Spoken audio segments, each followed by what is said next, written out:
설교를 시작하면서 한 가지 질문을 드려보겠습니다. 내가 인생에서 정말 잘 선택한 것 같다 한 것은 무엇입니까? 이제 다른 질문을 하겠습니다. 내가 인생에서 이 선택은 하지 말았어야 했다. 그건 무엇입니까? 이제 인생이라는 큰 시간들을 줄여서 어제라고 하는 날을 묻겠습니다. 어제 내가 정말 잘한 선택은 무엇이고 어제 내가 정말 잘못한 선택은 무엇입니까? 우리는 날마다 선택을 하며 살아갑니다. 그 선택의 잘못에 따라 우리 인생이 쓰기도 하고 달기도 합니다. 승리하기도 하고 패하기도 합니다. 오늘 시인은 여호와여 내가 주께 의지하여 싸우니 나를 부끄럽게 하지 마소서. 내 원수들이 나를 이겨 개가를 부르게 하지 말게 하소서. 지금 시인의 주변에는 원수들이 가득 둘러싸고 있습니다. 그때 시인이 잘 할 수 있는 선택은 여호와여 내가 주께 의지하여 싸우니. 주일에 저는 말씀드렸습니다. 모든 인생은 무시하라고 하는 땅 앞에 서 있다. 그 갈림길에서 무엇을 선택하느냐에 따라 인생은 달라진다. 적들이 둘러싸고 있고 고통스러운 문제가 둘러싸고 있을 때 내가 할 수 있는 선택은 여호와여 내가 주께 의지하여 싸우니. 둘러싸고 있는 대적들을 내 힘으로 이겨보려고 하고 내 지혜를 믿고 돌파하려 할 때 그는 실패할 겁니다. 인생이 매우 쓸 겁니다. 그러나 내가 무능한 자처럼 주님께 온전히 의지하기로 선택할 때 그는 부끄러움을 당하지 않을 겁니다. 그래서 시인은 다시 반복합니다. 여호와를 바라보는 자는 수치를 당하지 아니하려니와 까닭 없이 속이는 자들은 수치를 당하리이다. 여호와를 의지하면 그는 수치를 당하지 않지만 자기를 둘러싸고 자기를 끊임없이 속이려 하는 그들은 반드시 수치당할 것을 알고 있어요. 그래서 이 사람은 그 둘러싸인 가운데 하나님께 간구합니다. 여호와여 주의 도를 내게 보이시고 주의 길을 내게 가르치소서. 사실 이 도를 보여달라, 길을 가르쳐달라는 말이 성경을 통해 읽을 때는 굉장히 멋있어 보입니다. 그럴듯해 보입니다. 그러나 여러분, 우리는 많은 경우 급한 일을 당하면 내 지혜를 믿고 그대로 말해버립니다. 그대로 공격합니다. 다투어요. 내 방식대로 해결하고 싶지 가만히 주께서 도를 보이실 때까지 기다릴 마음이 없어요. 주께서 길을 보이실 때까지 기다릴 마음이 없고 주께서 길을 보이신다 한들 무시아 앞에서 아시아로 가고 싶지 유럽으로 가고 싶은 마음이 안 생기는 게 일반적이죠. 그래서 인생을 자꾸 실패해요. 정말 부끄러움을 당하지 않을 사람은 급할 때, 원수들이 나를 둘러싸고 있을 때, 인생이 정말 답답하고 힘들 때 급하게 행동하지 않아요. 오히려 엎드려서 하나님의 도를 기다리고 하나님을 바라봅니다. 어디까지요? 여호와여 내가 종일 주를 기다리나이다. 원수들이 날 압박해 들어옵니다. 뭐라도 해야 될 것 같아요. 지금 안 움직이면 큰일 날 것 같아요.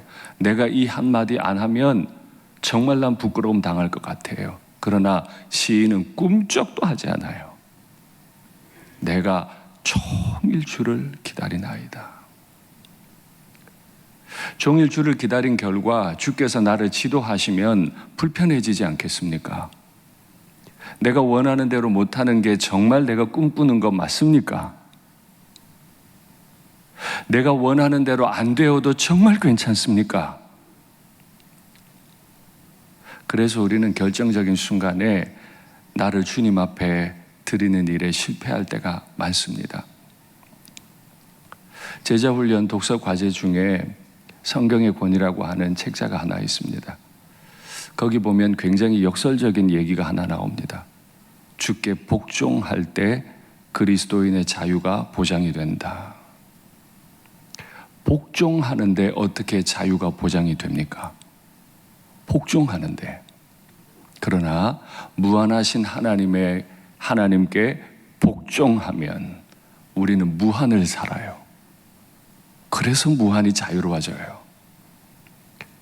그래서 우리는 둘러싸인 고통 가운데 있을 때, 인생의 해답을 찾지 못할 때 종일 주를 기다리고 주께서 보이시는 길을 고요히 따라 걸어가면 가장 자유로운 삶을 살게 될 줄 믿습니다.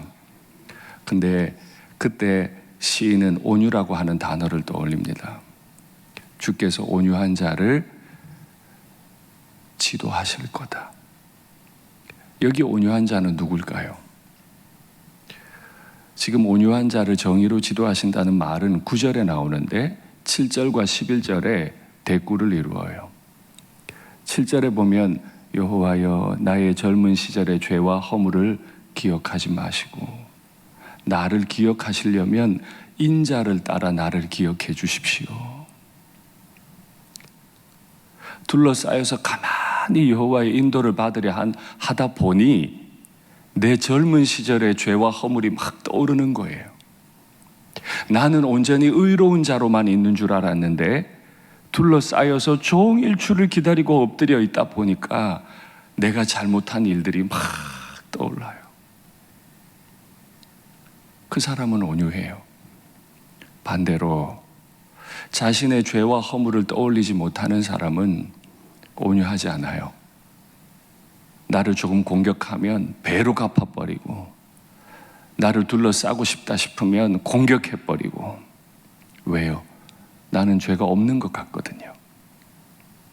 그런데 진짜 온유한 사람, 아무런 권위 없어 보이는 그는 왜 온유할 수 있는가 하면 젊은 시절에 오래전에 지었던 죄조차도 다 생각이 나서 나 같은 죄인을 보호하시고 나 같은 죄인에게 도를 보이시고 길을 지도하시는 하나님 앞에 너무 부끄러워서 납작 엎드리느라고 남들과 다툴 겨를이 없어요. 내 지혜를 신뢰할 수가 없어요. 내 지혜를 따랐던 그 젊은 시절에 내가 실패했거든요. 죄와 허물이 컸거든요.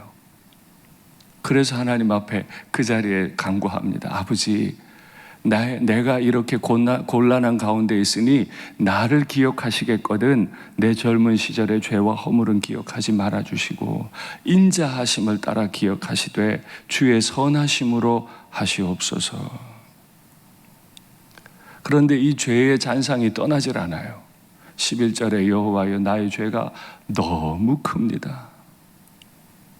둘러싼 대적들 앞에서 내가 어떻게 할까요? 라고 주님 앞에 엎드려 있다 보니까 내 젊은 시절의 죄가, 내 너무 큰 죄가 자꾸 생각이 나요. 그래서 그는 입을 닫고 고요히 엎드려서 끝까지 온유한 자로, 아무 말을 할 수 없는 자로 주님 앞에 낮아집니다. 그러니 이렇습니다. 인생에서 정말 잘하는 선택은 과거에 지은 죄, 그리고 지금 내가 죄 가운데 있음을 떠올리고 내가 죄인으로서 아무것도 하지 않기로 결정하는 겁니다. 내 말을 주장하지 않기로 결정하는 겁니다. 내가 지혜를 내봐야 그건 죄악될 수밖에 없다는 걸 인정하는 겁니다. 그것이 내가 가장 잘할 수 있는 선택입니다. 내가 그렇게 죄 가운데 있음을 주님 앞에 고백하면 여호와의 친밀하심이 그를 경외하는 자들에게 있음이요. 내 죄를 고백하고 내 연약한 지혜를 주님 앞에 고백하고 벌벌 떨고 엎드려 있으면 그때 비로소 여호와께서 친밀하게 내 인생에 다가와 주신대요. 오늘 이 새벽에 하나님이 나를 친밀하게 대하시는, 둘러싸인 가운데 고통스럽게 엎드려 있는데 아무도 날 못 도와줄 것 같은데 여호와의 친밀하심이 오늘 내 영혼을 덮어주시는 것을 경험하시게 되기를 바랍니다. 말씀을 맺겠습니다. 어제 내가 지었던 죄를 떠올려 보십시오.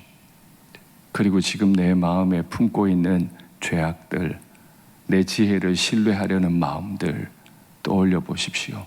반드시 수치를 당할 겁니다. 그러나 그 죄를 정직하게 고백하고 주님 의지하고 주님의 도우심을 바라보면 그는 여호와의 친밀하심을 경험하게 될 겁니다. 여호와를 경험하시는 오늘 이 새벽이 되시면 좋겠습니다.